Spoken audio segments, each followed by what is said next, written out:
I'm Sarah Dobson. I'm the Programme Manager for the Living Coast Unesco Biosphere.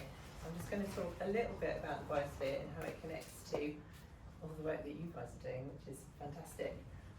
So basically, quick show of hands, who has heard that we are in a Unesco Biosphere region? Good, a few people, great. But our region is globally recognised by UNESCO, both for the incredible importance of our natural and cultural heritage here, but also for all the people like you that are doing so much to champion sustainability, to do more than the industry baseline, and to just show that there is a different way. It's about all these small actions that individuals, communities, organisations, national and international organisations can do to really progress this agenda. The biosphere is actually really, really big, but Brighton and Hove is at the centre, and it has always been at the heart of the biosphere. So we stretch from the edge of Worthing through to the edge of Seaford, sort of follow the South Downs National Park and a bit of the low weald up there, but also 2 miles offshore.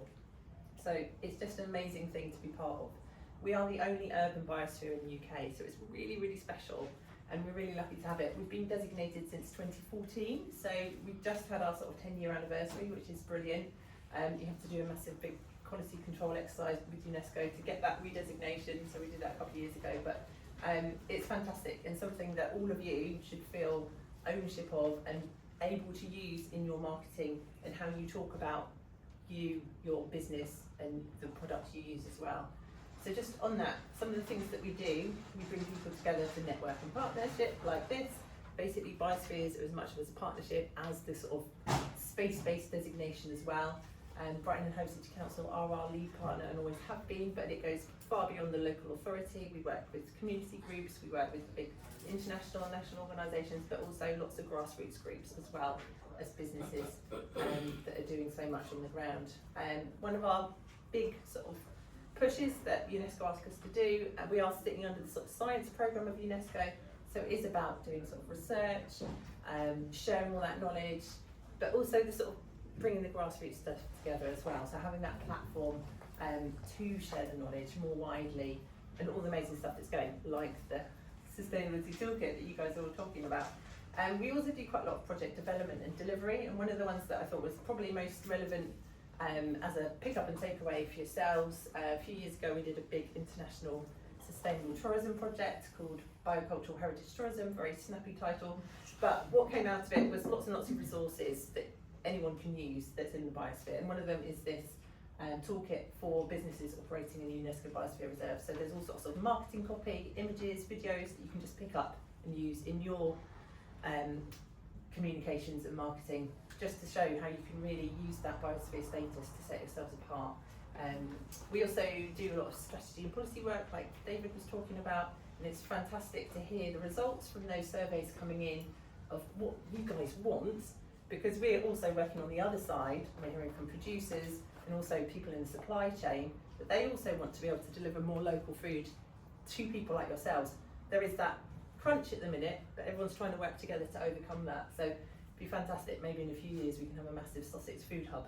Obviously we're supporting the Sussex 6 campaign as well, so that's a great resource and database for where you can find local suppliers. We do a lot of communications work as well.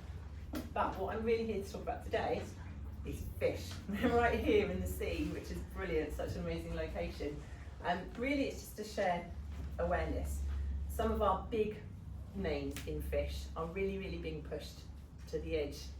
We need to sort of think about how we as suppliers, consumers, restaurateurs that are sort of showcasing these amazing products on our plates can sort of change that narrative a little bit.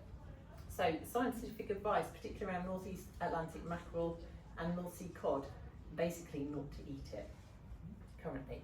This is so that the stocks can recover for the future. So what can we all do about it? It feels like such a massive thing, but actually you guys have power, you have buying power, you have choosing power. So go to your trusted local fishmonger who has the local knowledge of where and how the fish is being caught, so you can choose. One of the really good places to start is the Good Fish Guide. So that's an app you can get on your phone from the Marine Conservation Society. It's very general, but you can basically look at the product that you're being sold and it will tell you yes, no, maybe think about that. It's reviewed twice a year, so it's always current. Key thing with every kind of product, you know this, about eating seasonally. Same for fish.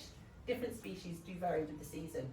We're really lucky here. One of our biosphere partners are the Sussex Inshore Fisheries Conservation Authority. Bit of a mouthful. We call them the IFCA. But basically their job is to look at our inshore fisheries fleet. They monitor them, they make sure the marine environment is doing okay. They're the ones that brought in the nearshore trawling bylaw. You might have heard of this. So basically you're not allowed to trawl in the nearshore waters, and that's helping our marine ecosystem regenerate. It's amazing. But their advice basically is to speak to your local supplier. The fleet that are inshore, that are monitored by Sussex IFCA, usually use lower impact fishing gear. So this is things like pots and nets, rod and line. Obviously the species do vary according to season abundance. Try finding where you can buy directly from the boats, because obviously they know where they've caught it and how they've caught it. And species that are really local to Sussex that might be slightly less familiar. I mean, I think most people have heard of bass, but things like black bream, sole plaice, they're big names as well. Skates and rays, but herring, that's a good oily fish. Squid, cuttlefish, brown crab and lobster, all seasonally obviously. But really the message is find a great supplier, talk to them, build a relationship, do what you do, communicate through what you're selling, and you can help spread this scary message in a really manageable way to all of us as consumers and all of your consumers and the people that come to your places as well. So really that's all I'm here to say. It feels a bit scary, but we do have agency over this, we can do stuff.